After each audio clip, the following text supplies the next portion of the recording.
우리가 살아가는 세상에서 보통 사람들은요, 직장을 꾸준히 다니면서 통장에 몇천만 원만 쥐고 있어도 든든합니다. 예를 들어 자신이 한 달에 쓰는 생활비가 500이라고 가정해 볼게요. 근데 통장에 만약에 5천만 원이 있어요. 회사를 그만둬도 이 10달 동안 버틸 수 있는 돈이 있다라고 생각하면 왠지 좀 자신감도 있고 좀 불안도 좀 줄어들 수 있는 안전판 같은 게 확보가 되어 있다는 생각에 살아갈 수 있다라는 겁니다. 예시입니다, 예시. 근데 요즘 이제 젊은 친구들 얘기 나눠보면 한 달이라도 통장에 월급이 안 들어오면 이 카드 값이든 뭐 생활비든 문제가 생겨서 이 되게 심하게 흔들린다. 이렇게 얘기하는 사람들이 많습니다. 실제로 우리가 월급을 받고 생활하지만 통장의 잔고에 돈이 좀 이렇게 쌓여 있는 사람들이 생각보다 많지 않다라는 겁니다. 또 제가 이런 얘기하면 어떤 이들은 아니 나는 통장에 잔고에 2억 있고 내 주변에 있는 사람들 전부 다 통장에 잔고 2억씩 3억씩 다 있다고 하던데 너는 도대체 거지들하고만 사냐? 네 주변에는 하나같이 병신 같은 인간들만 있냐? 이렇게 저에게 폄하하는 사람들도 있습니다. 근데 이제 과연 정말 그게 사실일까라고 생각해보면 뭐 어떤 사람들은 다 자기 주변이 되게 여유롭게 사는 사람들만 있어서 그런 사람이 있기도 할 겁니다. 근데 저는 누구나 다 모두 다 그렇다라고 저는 보지 않는 거죠. 잘 사는 사람도 분명히 있고 못 사는 사람도 있더라는 겁니다. 근데 잘 사는 사람들은 좀 여유가 있는 사람들은 대려 그가 그만큼의 돈을 가지고 있다. 통장에 잔고가 넉넉하다라는 이야기를 잘 안 합니다. 있는지 모른다는 거죠. 실제로 없는 인간들이 돈 없는 사람들이 자신의 통장에 나 3억 있어, 나 5억 있어 이렇게 쉽게 이야기하는 편입니다. 저는 그런 이야기는 아예 하지도 않을 뿐더러 누군가가 그 정도 가지고 있는지 없는지에 대해서도 사실 관심도 좀 적습니다. 대체로 이제 말을 몇 마디 섞어 보면 그 사람의 상황이나 처지가 어떠한지 추정할 뿐인 거죠.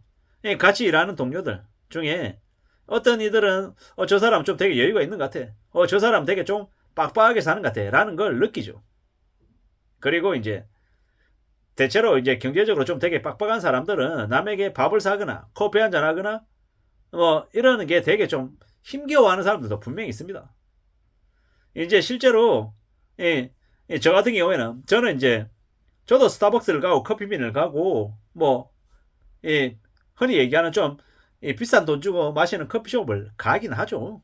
저도 이제 업무적인 부분들로 이제 협력업체를 만나거나 하면 제가 저기 컴포즈나 메가커피 같은 1,500원짜리 커피 마시는데 가서 앉아서 지그시 얘기할 수 없잖아요. 그러다 보면 어쩔 수 없이 그런 커피숍에 가서 1시간, 2시간 앉아서 업무적인 얘기를 나눌 때가 종종 있죠.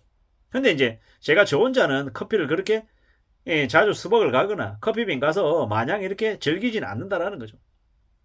그렇다고 해서 제가 같이 일하는 동료에게 커피빈 커피 못 사주고 뭐 그 돈까지 아껴야 될 정도로 되게 궁지에 몰려있고 이러진 않거든요.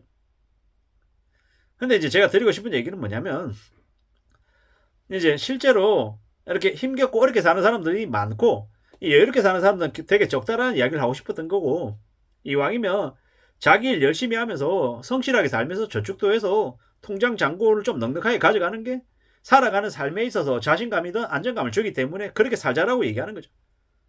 현금 비축하고 살고 고배당 주는 우량주 사고 고이자 주는 채권 사서 현금 흐름도 좀 더 확보해서 월급 말고도 추가적으로 이제 현금 흐름을 만들어낼 수 있는 파이프라인을 만들어 보자라고 말씀을 드리는 겁니다.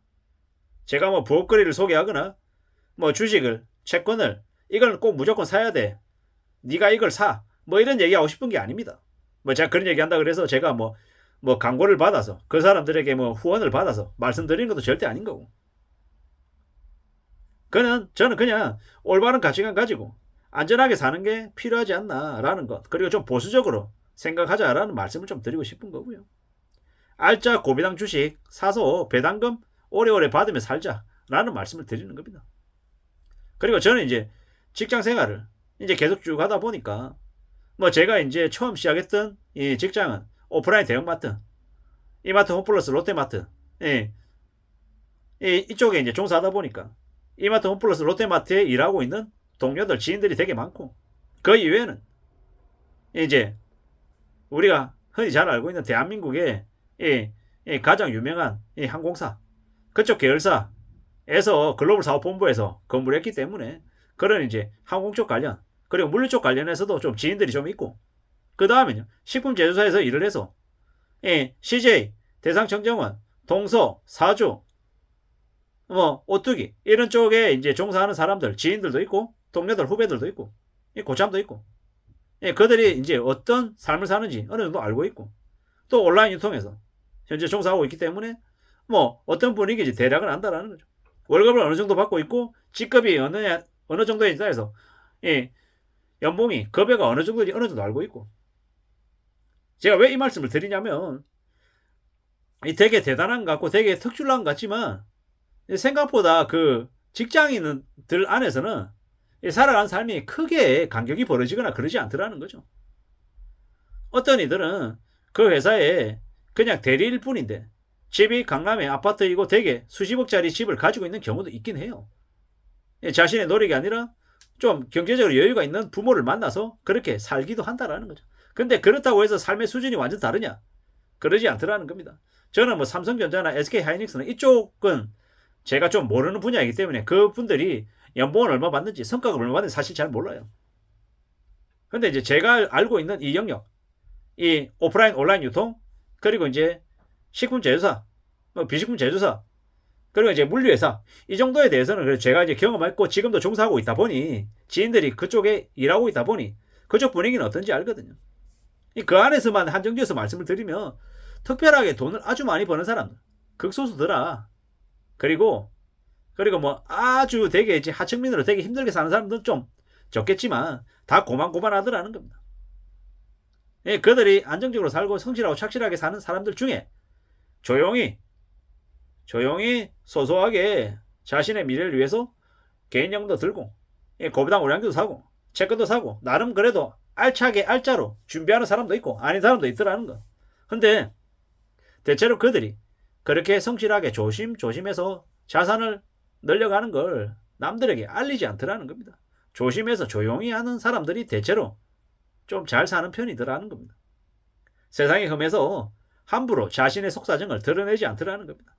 말 조심하고 행동 조심하고 글 조심하고 그렇게 살아가는 게 그들의 보통의 모습들이더라는 걸 보고 저도 이제 느끼는 거죠. 아, 소소하게 행복을 즐기고 조용히 사는 게 제일 필요하구나라고.